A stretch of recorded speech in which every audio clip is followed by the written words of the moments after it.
changed. Okay, so first of all, you'll realize that we moved the basic needs from the top here down to the bottom because I know we never use that. And this is like a funny thing. The developer just happened to ask me, like, do y'all use that? Because it was automatically set to open. Like there was code that they had written that automatically opens it whenever like you go to a client's profile. And I was like, no, we never use that. Please disable that. So like, I didn't even know that that was a code written. I thought it was like a glitch or something, but that was actually intentional. But when this goes live, that won't happen anymore. So that's really little, but like it makes me happy. So, and then there's some extra sections down here, which I'm gonna go over in a minute. So this is the basic information. Nothing here is new. We just kind of reformatted it. I think it looks better and moved a couple things that were up here down below into the community intake, but we kept, the basic information type things. That's mostly the same. Now in the community intake form, we did change the referral a little bit. I removed the community liaison as an option because that doesn't apply to us. And then we created this option for self-referral here, if that is the case, community member friend. And then we added a place to list who the community member or friend is. Because sometimes it could be a partner of ours that referred the client. So it's good for us to know that. Then the organization provider is the same.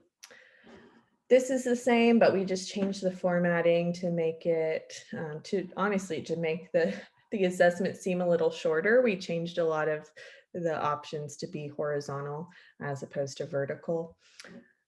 Housing status, we added this option for housed in a long-term care facility for over 1 month. So clients that are in a long-term rehab or a transition home, reentry center, things like that.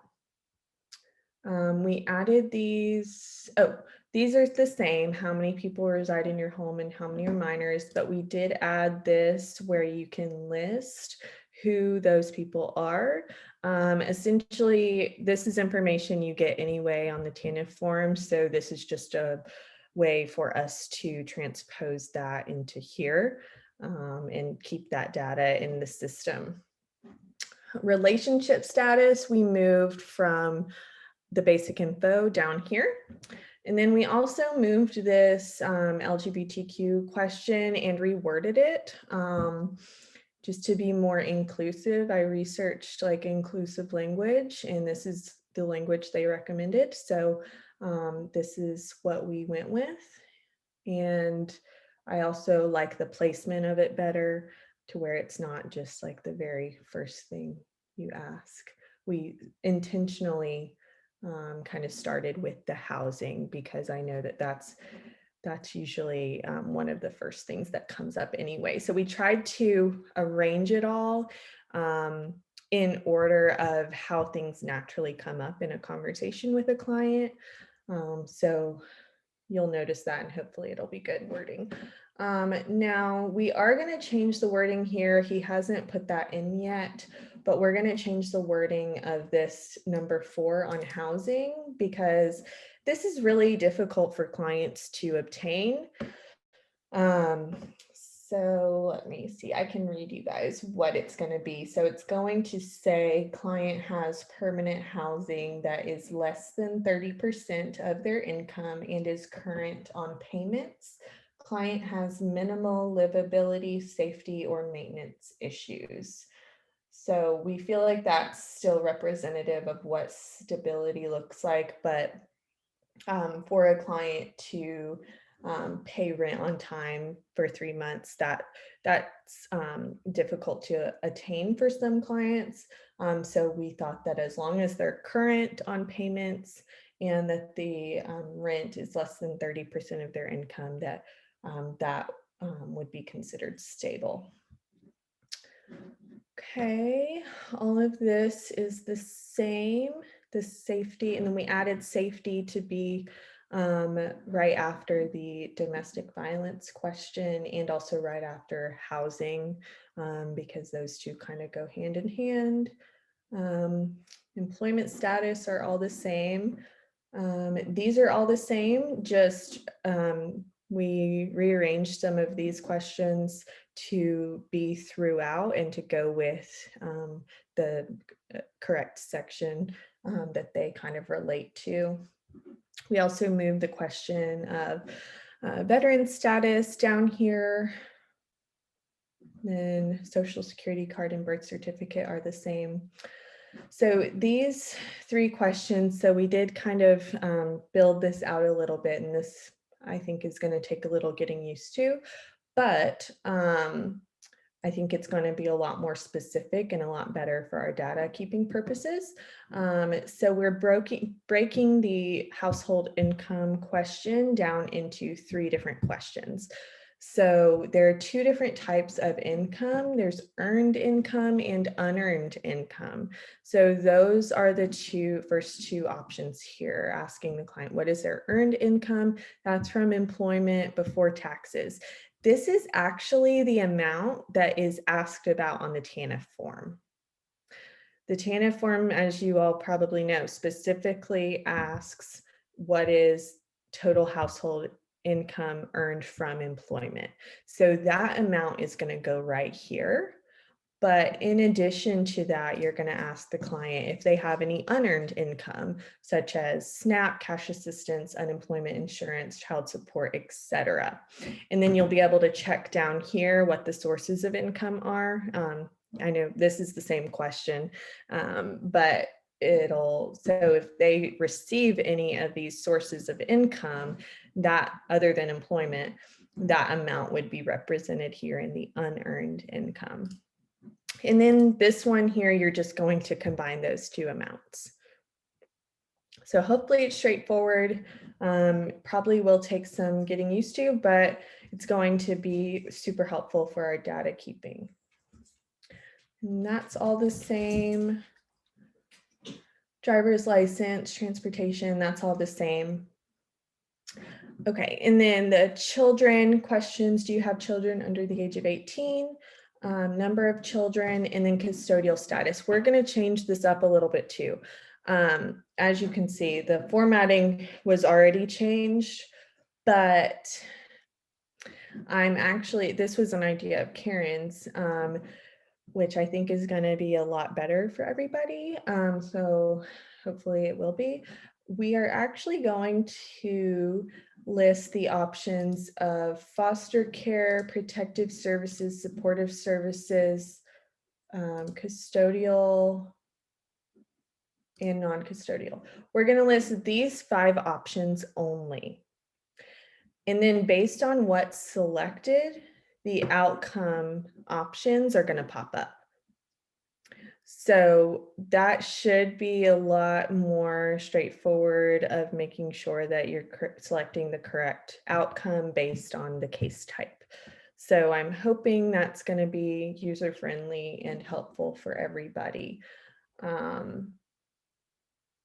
That's, I think, all I have to say about that. And then we changed the wording on this one from preventative to custodial. I feel like that's more straightforward. So because it distinguishes it from non-custodial. So, okay, so that's what that will be like. That's like one of the main changes I'm waiting on before I can make this live. Okay, and then child support, child care services. We did add this question. This came up in a meeting a few weeks ago. So we did add this question of, are they expecting a child? And then if yes, there's a place to write the due date. So yeah, so that's a new question. Childcare, this is all the same, but I am going to add, this is another change I'm waiting on, adding NA here. If, for instance, the child is in someone else's custody, that would, those would be times when you would select NA. So that's something that I've been asked about a lot. So we're adding NA here. Food stamps, food, that's all the same. If they have enough to pay their bills, financial assistance. Okay, this is different. So we added this legal needs screener, which is asking clients about any non-criminal or civil matters that they may want to speak with an attorney about. These are all specific to the services that Arkansas or Central CALS, Legal Aid or CALS would help with, Central Arkansas Legal Services would help with. So this is a screener that they sent us, and we thought it would just be a good idea to add it into our assessment because we didn't before have anything asking about civil issues. So you'll just, if you can, read these out to the client, and if any of them apply, you can just check those and then make a mental note to connect them to legal aid. And as you all should know, you can add legal aid directly to the care team. We have 2 providers with legal aid on the system, Kendall Llewellyn and Tyler Armstrong.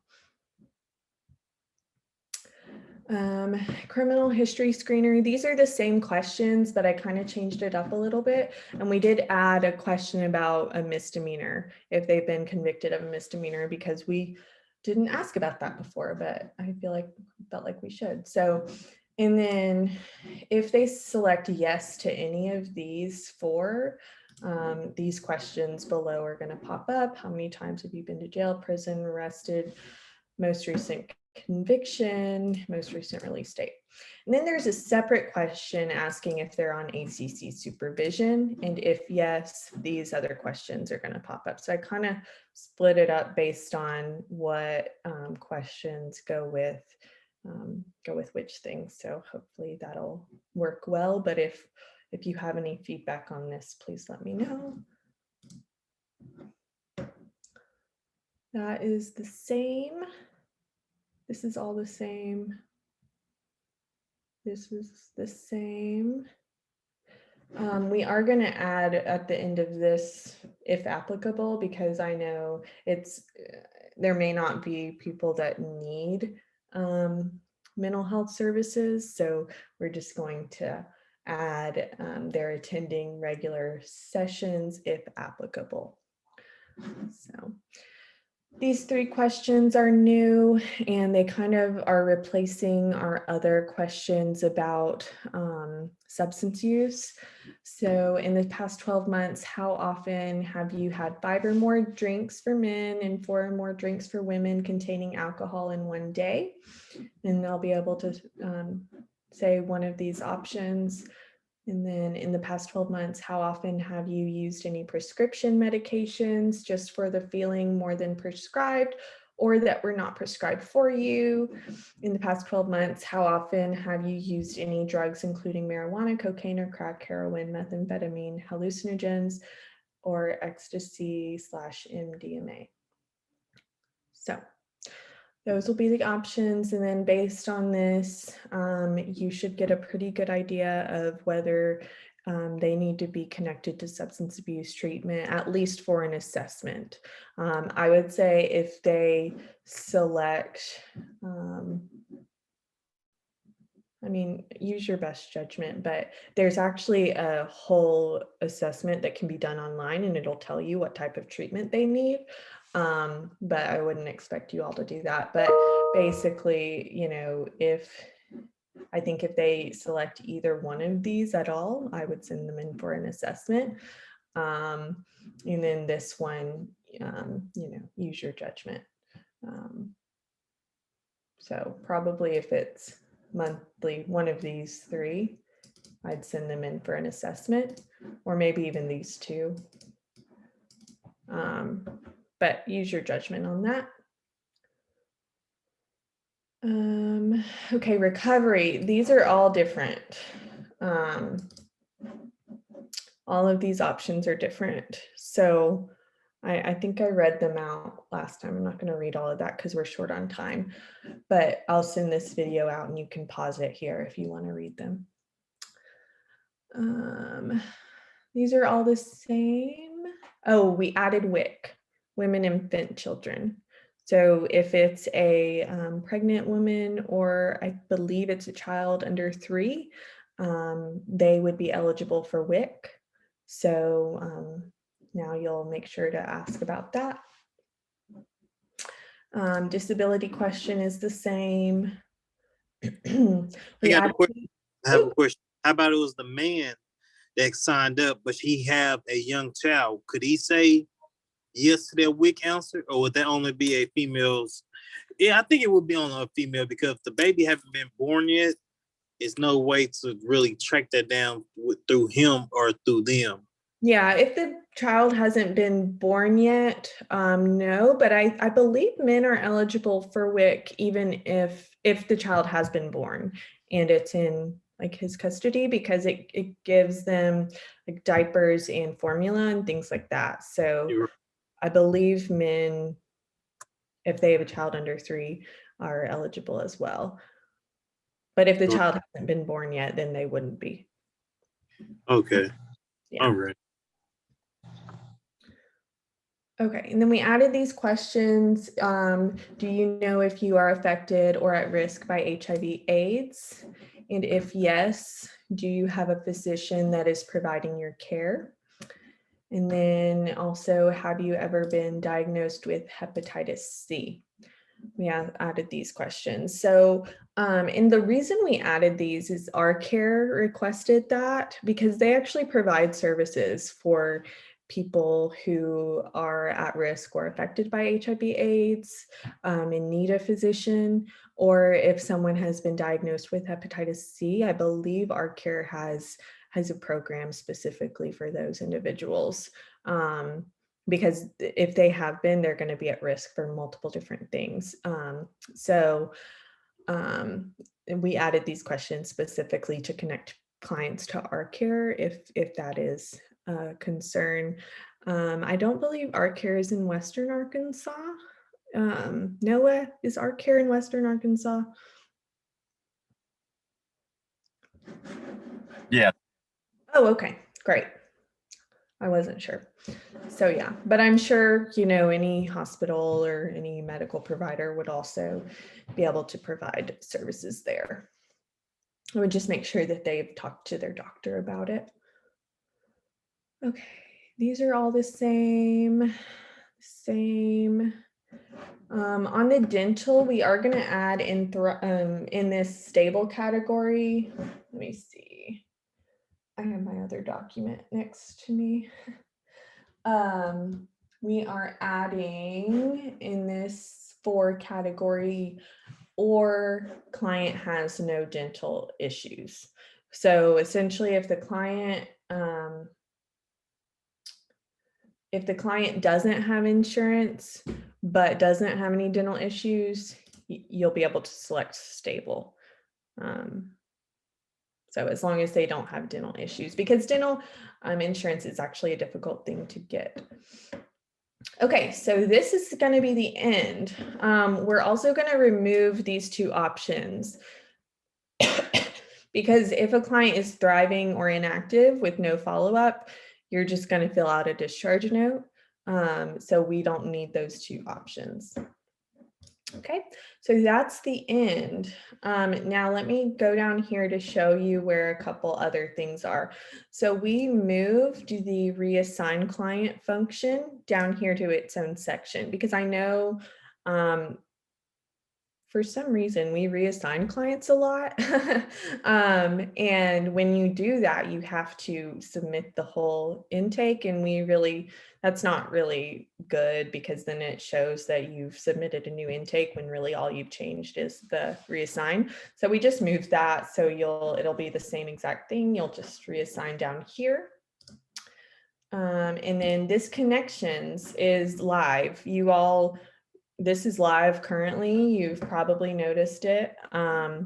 It's currently live. So if you haven't gone in and made connections for your clients, go ahead and do that. It is live. And yeah, so I'm thinking we're going to push this out Well, y'all tell me, what's a good day this week where I don't want to push it out on a day that's like really busy because it is going to be, it's going to take some getting used to. So I was thinking maybe Friday, because I was thinking Friday is usually a slower day for most people. But does that sound good to everybody? Okay. All right. So we'll go with Friday then. All righty. And that is it. And as you are doing this, please send me feedback. Like I've mentioned before, I want y'all's feedback. You're going to be the ones filling it out with clients. So if it seems like, okay, this question would go much better here, or this question needs to be reworded, or I think we should add this question. Anything, please send me feedback because we want to make this as case manager friendly as possible. That's really the idea. So I'm open to all feedback about this. So, all righty. Well, that is everything I had. So thank you guys so much. I